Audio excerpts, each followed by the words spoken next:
Welcome and thank you for listening to Evangel Temple's podcast. We're glad you're here. We hope you enjoy today's sermon. We are still continuing the idea of living by the Spirit. Today we're going to talk about gentleness.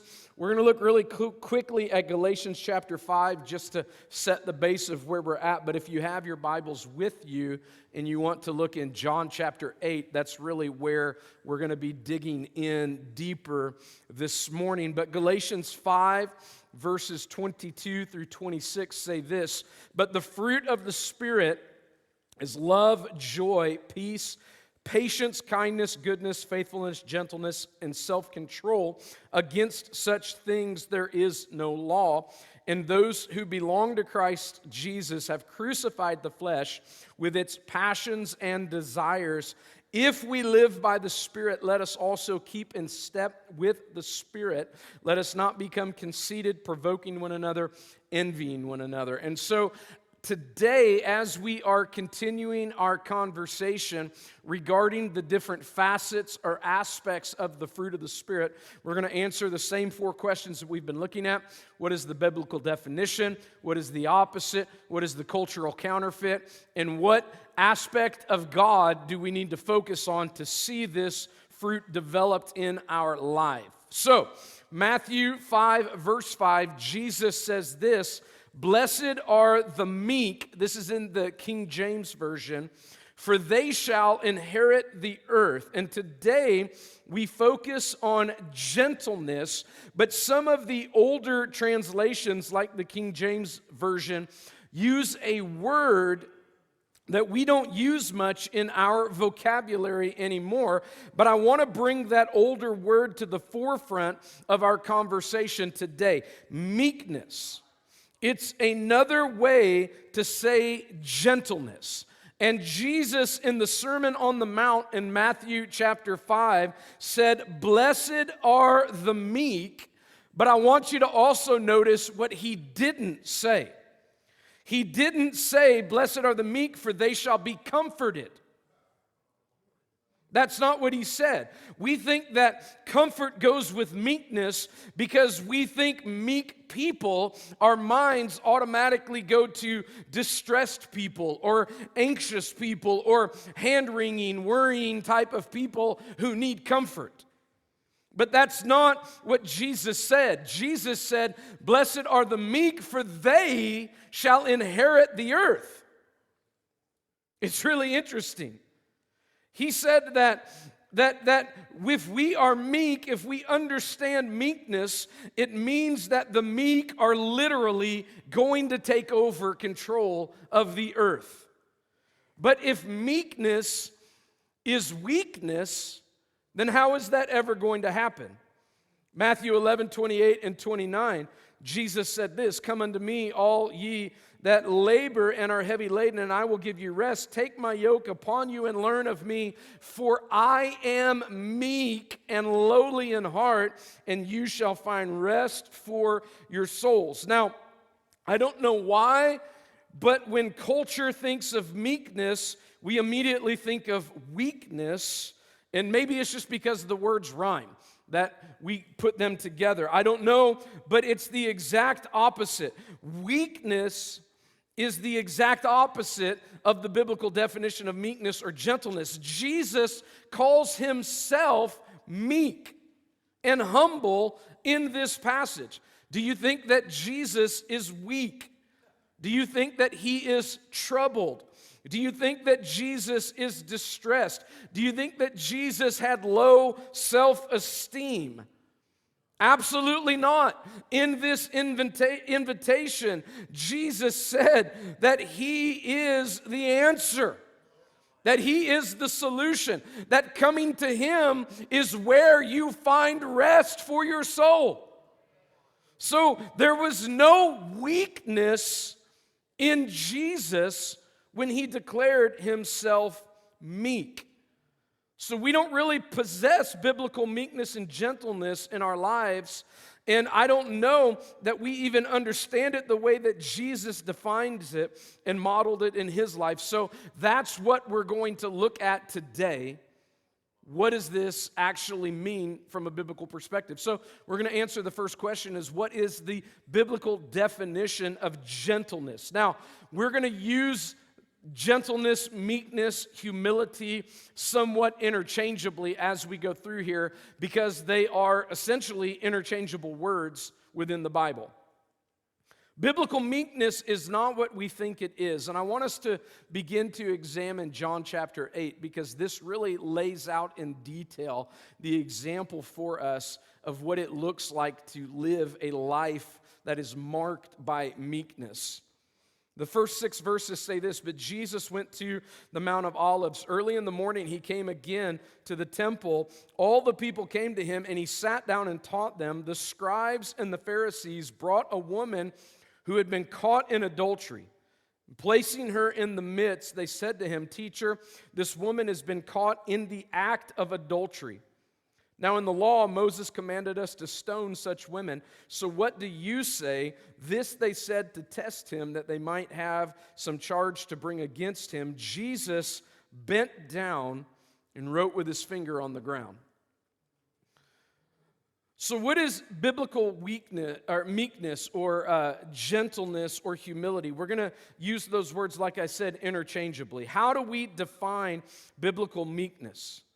The teachers of the law, the Pharisees, brought this woman to Jesus in front of a large crowd that Jesus was teaching, saying that she was caught in the act of adultery. And they actually say that. They use that wordage twice. It says it in verse 3 and again in verse 4 that she was caught in the act of adultery. And this is incredibly important. The wording is crucial to the case that they're bringing up here in public, because even though the penalties under the law of Moses were severe, the burden of proof was equally as severe. So, yes, we understand that in the law of Moses, it literally does say that people who are caught in adultery are to be stoned to death. But the burden of evidence is severe. It was not enough for there to be an accusation.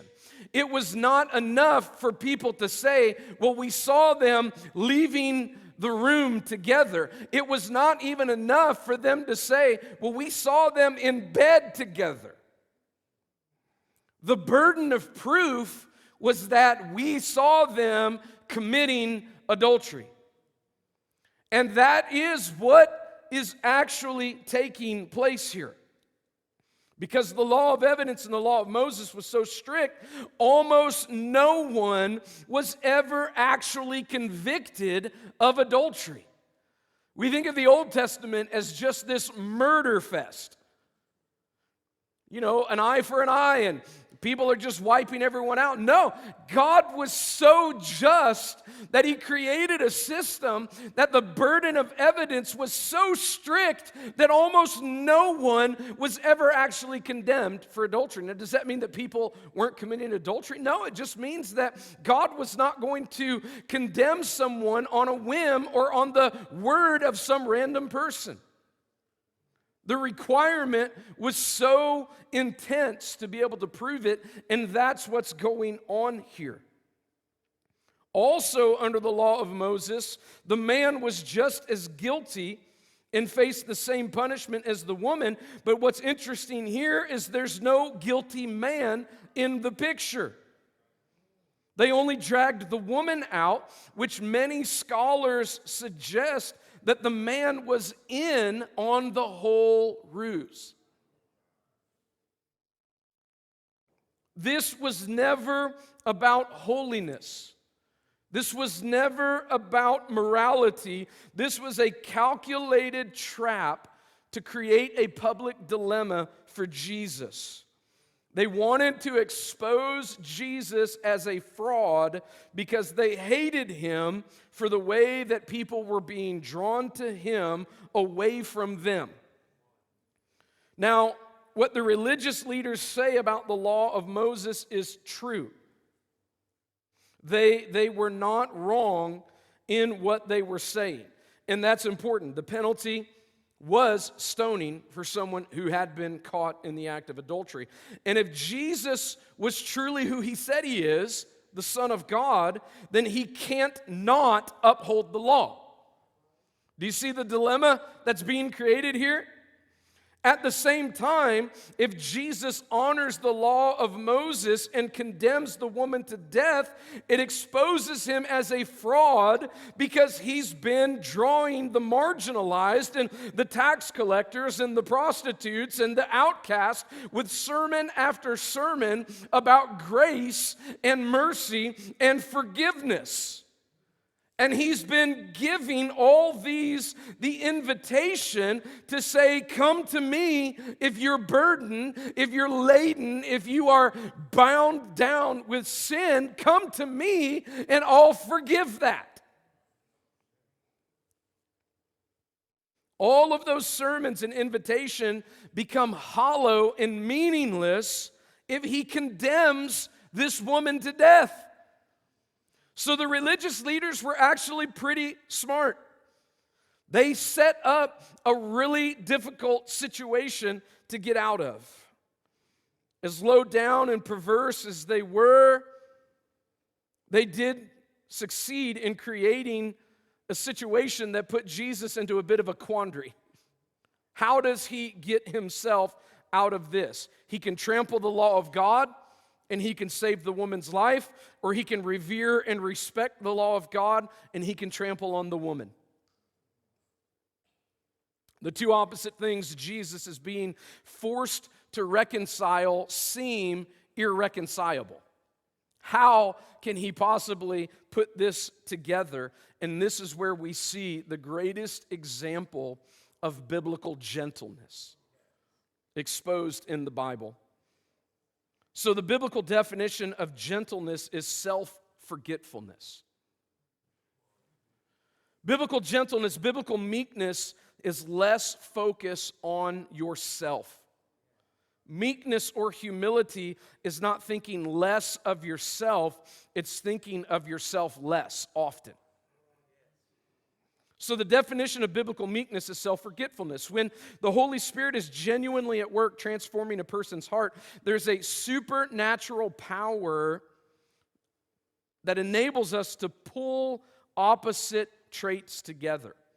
And that's what we see going on in this story. Let me explain. If you possess genuine biblical meekness or genuine biblical gentleness, you're going to be both gentle and brave. Again, we think of meekness as weakness, but that's not the case. You're going to be both gentle and brave. If you're only one or the other, you're not meek the way that Jesus described meekness. For example, notice the gentleness of Jesus in this passage and the way that he treated the woman.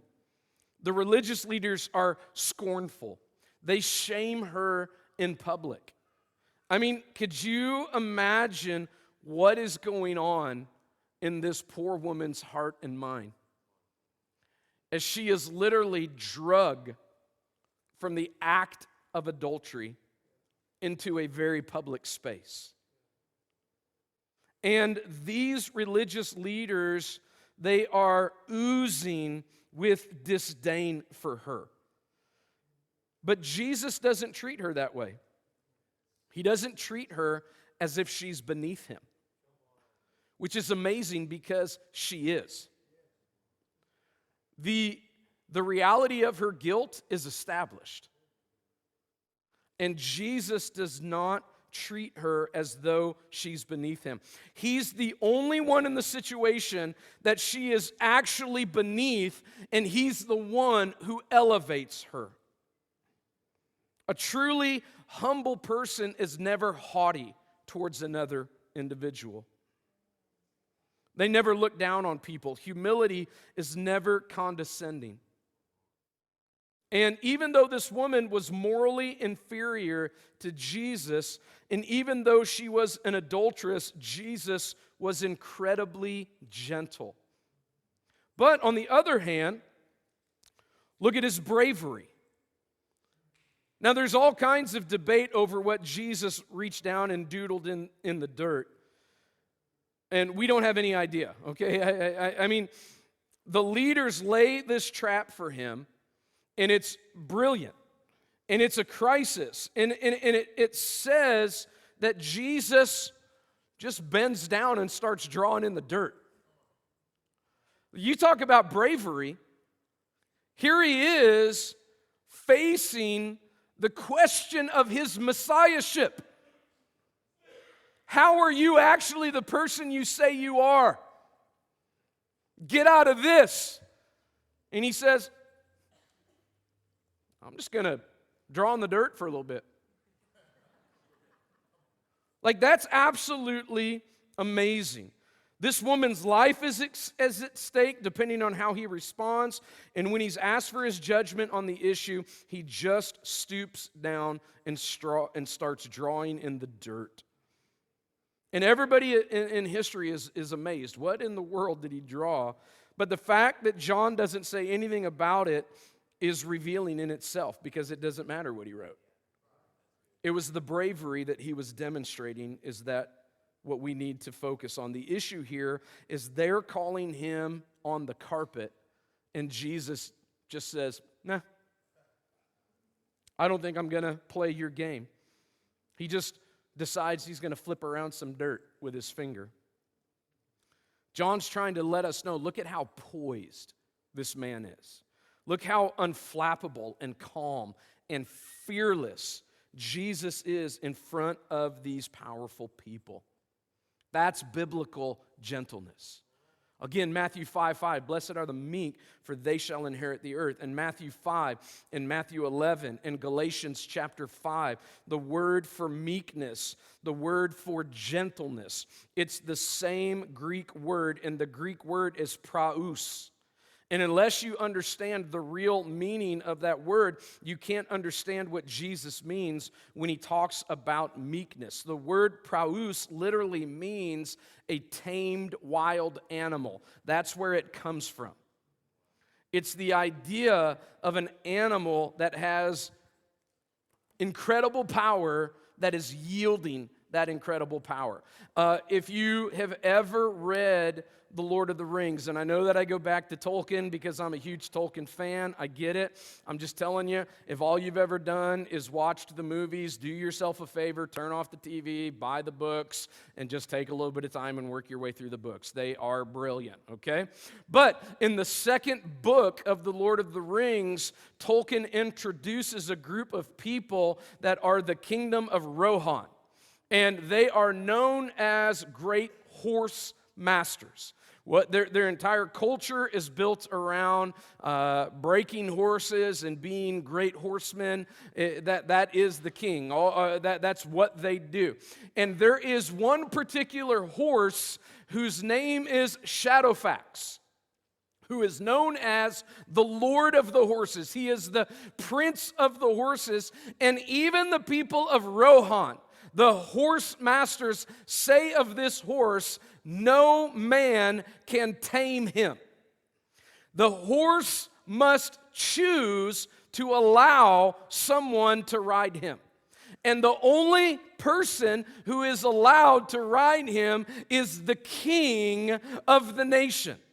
And in the books, Shadowfax agrees to allow Gandalf the wizard to be able to ride him, and the king of Rohan gifts Shadowfax to the wizard for that purpose. So I'm, getting off on the story here.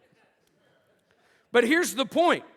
It doesn't matter how talented you are. It doesn't matter how many horses you've broken in your life. It doesn't matter what you are able to do. You do not possess the ability to break that horse, to bend its will to your will.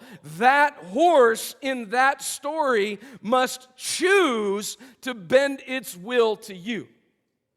The only way you get in the saddle is because he has allowed you to be there. That is the biblical definition of gentleness, of meekness. It's this image of a powerful wild animal that has become submissive to its rider. So when you and I think about meekness, it is not a woe is me situation. It is the understanding that I possess a power that cannot be contained, and yet I choose to contain that power so someone else can benefit from it. That's what we're talking about. So what's the opposite? The opposite of biblical gentleness, the opposite of biblical meekness is feelings of superiority, self-absorption, or self-centeredness.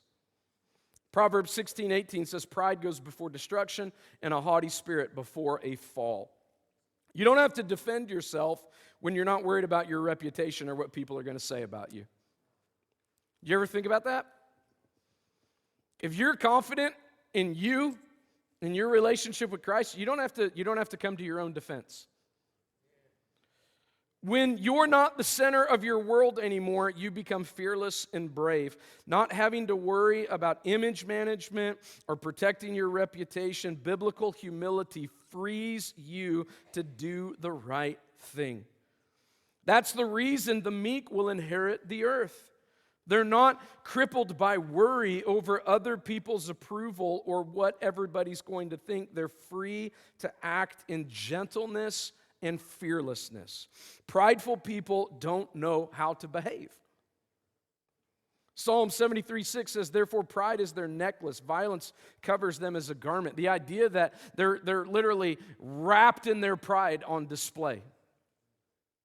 One of the ways you can tell that you're not humble is that you either enjoy confrontations or you're always trying to avoid them. Somebody who seeks out confrontation is usually full of pride because they love to argue and they have these feelings of superiority. They're incredibly self-focused. They enjoy showing other people how wrong they are and proving themselves right. It's just pride. On the other hand, somebody who's always trying to avoid conflict is just as prideful. They're usually so self-absorbed that they're crippled by disapproval. They're crippled when others think bad about them, and they certainly can't handle anybody criticizing them, which is why they avoid conflict at all costs. It is another form of self-focused pride. So if you are a conflict avoider or a conflict enjoyer, it is pride driven one way or another by too much focus on yourself.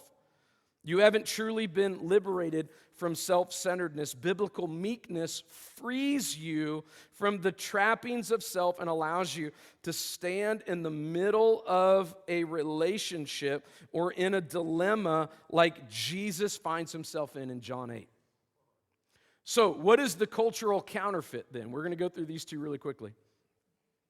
The cultural counterfeit of gentleness is inferiority or self-consciousness. Psalm 25:9 says, he leads the humble in what is right and teaches the humble his way. Humbleness is not inferiority.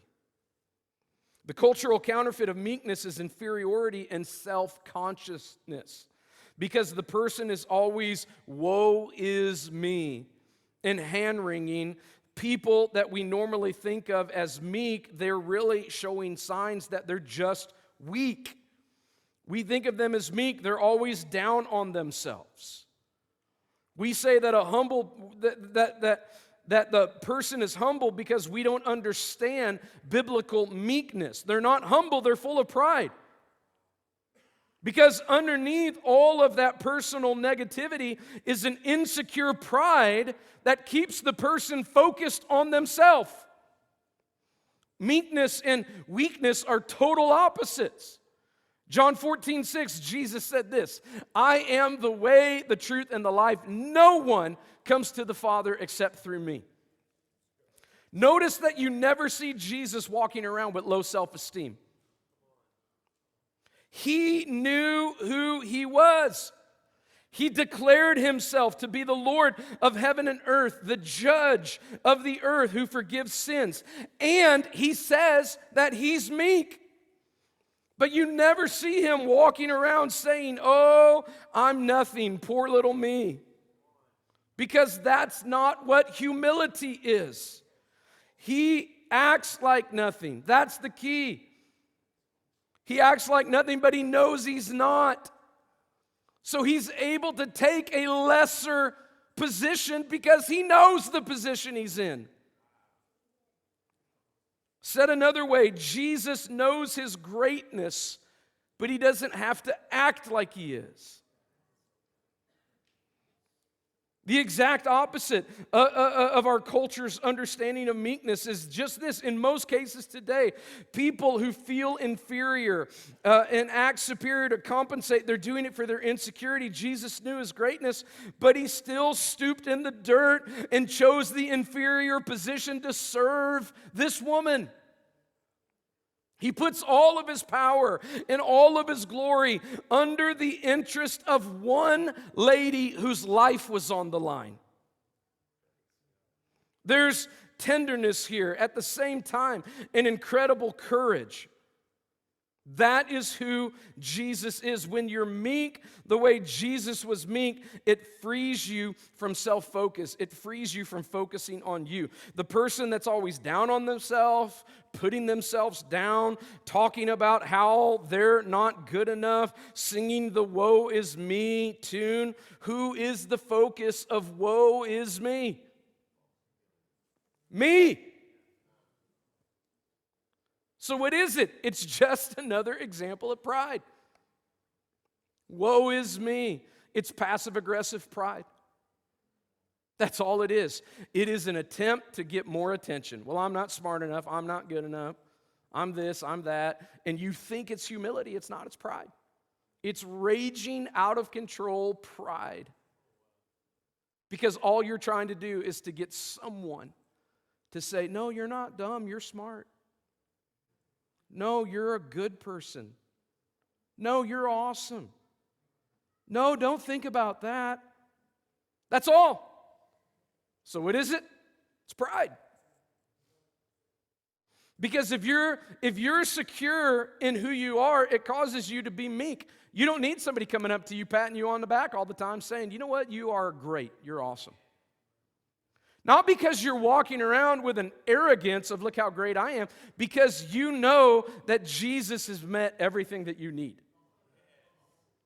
And so you don't have to have it, and you don't have to downplay it either. They're still focusing on themselves. Even though it's a negative self-image, the self is still the center of their world. It's a form of pride, not humility.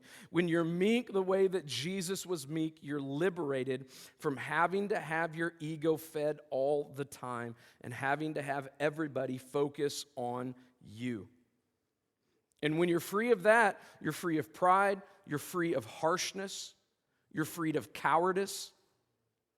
It really liberates you so that you can be like Jesus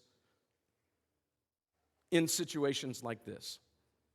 So, what attribute of God then does gentleness originate from? The suffering Savior on the cross teaches us humility. Philippians 2:8, just one verse out of a greater passage where Paul is talking about the humility of Christ. But he says this, being found in human form, he humbled himself by becoming obedient to the point of death, even death on the cross. At the cross, which is the most powerful imagery of this kind of meekness, Jesus doesn't give up his power. He doesn't surrender his greatness. Because at any time, he could have called angels from heaven to rescue him. He still possessed his power, but he chose meekness for our sake. Think about when the religious leaders were taunting Christ. If you are the Christ, come off of the cross. Do you know that Jesus could have? He could have hopped right down off of that cross and said, you want to see the power on full display? You're about to. But he didn't. He demonstrated meekness. Full power, but contained power for our benefit. That is what we lean into. Basically, we become the riders that he bridled his power for. We are the benefactors of this powerful God who surrendered himself in humility to save us.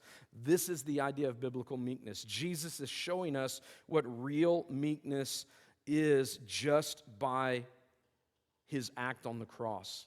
It's not just gentleness, it's bravery. Jesus is both the lion and the lamb. So we look in Revelation chapter 5 at the end of all of this. John says this, "And one of the elders said to me, 'Weep no more. Behold, the Lion of the tribe of Judah, the Root of David, has conquered so that he can open the scroll and its 7 seals.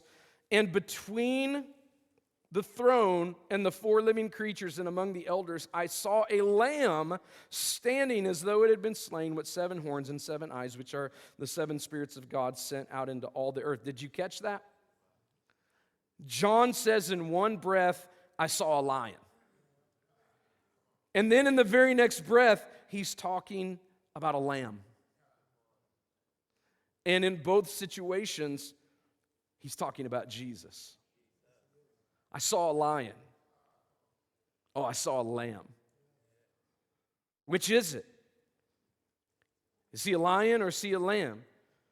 But see, don't you understand what's going on here? He's both. He's pious, he's powerful, and he's gentle. That's biblical meekness. It's being the lion and the lamb, not the one or the other. Biblical humility is possessing lion-like qualities of strength, of power, of bravery, and still being lamb-like with tenderness and gentleness and compassion. It's not either or, it's both and.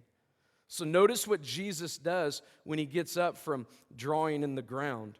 He responds to these leaders who are demanding judgment on this issue. This hasn't gone away yet. We haven't resolved this issue. You guys understand that? John 8:7-8 says, as they continued to ask him, he stood up and said to them, "Let him who is without sin among you be the first to throw a stone at her." Once more he bent down and wrote in the ground. They kept demanding an answer. And so Jesus stood up and said, "All right, go ahead. But let the one who has never sinned throw the first stone." And some people think of this and they say, Jesus is just saying to all of us, forget the Old Testament law because we're all sinners. And that is not what he is saying. He's not excusing anything here. He's absolutely honoring the law of God. If you were to go back and read the law in detail, he's actually citing from the law. Like places like Deuteronomy chapter 7 or Deuteronomy chapter 13. He's actually saying that the law says that the person that brings the charges can't be guilty of the same thing they're accusing the person of. So Jesus is saying, I know what some of you have done. Oh, and also the law talks about all kinds of stuff. He's revealing to them, I am who I say I am, because he's saying, you know what? Some of you are guilty of the same thing you're accusing this woman of. So, according to the law, the accusation you brought has no merit. But if you want to go ahead and stone her, go ahead. Go ahead.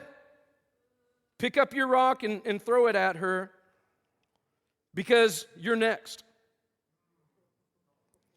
Because I'm going to start naming you and calling you out. Do you see what he's doing? He's honoring the law with the law. And there weren't just laws against adultery. There were laws against bearing false witness. There were laws against partiality. There were laws against conspiracy. And the fact that there's no guilty man in this picture proves that it is a conspiracy. It's partiality. It's false witness. They are breaking the law in order to try to uphold the law by bringing this woman out. All the while, some of them are guilty of the same sin that they're trying to execute judgment on her for. And Jesus says, you want to trap me with the law? Nobody knows the law better than me, because I am the law of God in the flesh. I am the Word made flesh. He was absolutely honoring and respecting the law with the law, so he didn't abolish it, he fulfilled it. John 8, 9 through 11. Here's their response. But when they heard it, they went away one by one, beginning with the older ones, and Jesus was left alone with the woman standing before him. Jesus stood up and said to her, "Woman, where are they? Has no one condemned you?" She said, "No one, Lord." And Jesus said, "Neither do I condemn you. Go, and from now on sin no more." When he boldly refutes the men, he tenderly turns to the adulterous woman and says something to her that reveals the heart of the gospel. I don't condemn you. Go and sin no more. In that one statement, there is both mercy and truth. There is grace and there is law. He doesn't ignore her guilt. He says to her, you are guilty. You committed the sin just as you've been accused, but I don't condemn you. And that's the gospel. And it's different than any other system in the world, whether it be religious or secular. Under any other system, if you're guilty, you're condemned. If you're not guilty, you're not condemned. But in Christianity, we're all guilty. And those who are guilty in Christ are not condemned, because one arm of the cross reaches out to satisfy the righteous requirements of the law, and the other arm of the cross reached out to satisfy the moral, merciful heart of God. The gospel is the place where irreconcilable opposites like law and grace and mercy and truth and righteousness and people meet together in one place. So Jesus was able to say to her, and he was able to say to you and I don't condemn you because I've been condemned for you. I will be crushed under a stone of judgment so you can experience life in my righteousness. He's literally saying they're not going to throw stones at you because they will at me.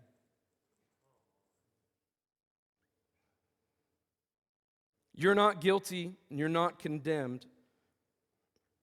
You were a sinner, but you're totally, completely accepted.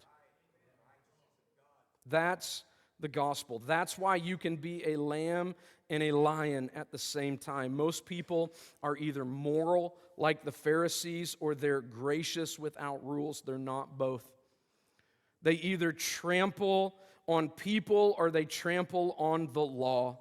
It's one or the other. Most people are either lions or they're lambs, but they are not both.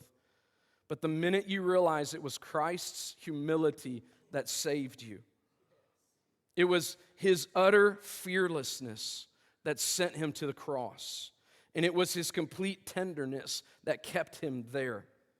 When you realize that, it will change you. It will humble you. It will make you meek, but not weak. It will make you courageous and bold and fearless like a lion, but it will also make you tender and compassionate and gentle like a lamb. That's biblical gentleness. And if you really want to know if you have this kind of gentleness, if you have this kind of meekness, this humility in your life, here's what I would tell you to do. Look at your circle of friends.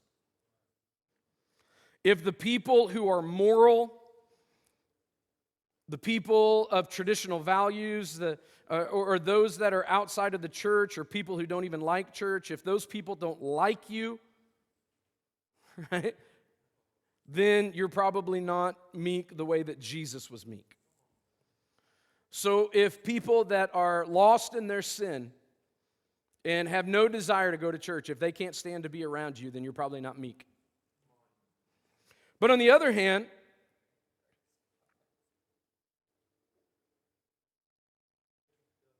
if the people that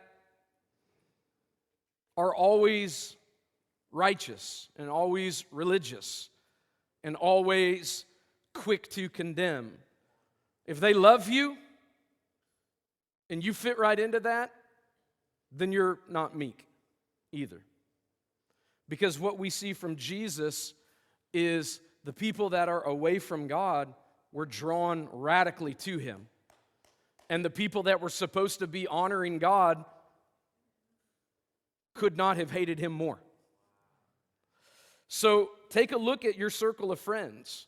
And if a bunch of religious hypocrites absolutely love you, and a bunch of sinful people can't stand to be around you, then you're probably not doing a great job with biblical gentleness. But if you can handle the religious, and sometimes they kind of brush against you, but you can still tolerate that and handle them.